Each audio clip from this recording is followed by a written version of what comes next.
Domestic violence చట్టం కింద ప్రతి మహిళకు కూడా తొందరగా రిలీఫ్ కావాలి అంటే మనం ఈ చట్టాన్ని ఆశ్రయించవచ్చు.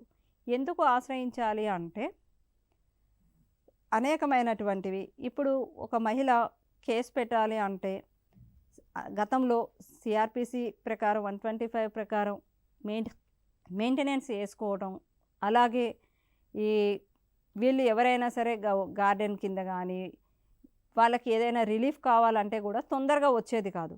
ఈ యాక్ట్ వచ్చిన కాడి నుంచి మహిళలకి కొంత రిలీఫ్ అనేది జరగడమే కాకుండా చట్టపరంగా సఖీ కేంద్రాలను పెట్టడం వల్ల మహిళలకి చేరువగా ఇవి దగ్గర అవడం అనేటటువంటిది జరుగుతుంది.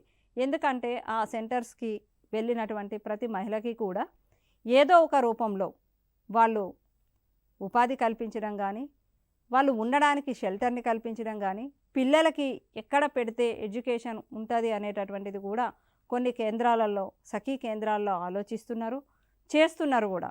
చేసేటటువంటి బాధ్యతని ఈ సెంటర్స్కి అప్పజెప్పింది సెంట్రల్ గవర్నమెంట్.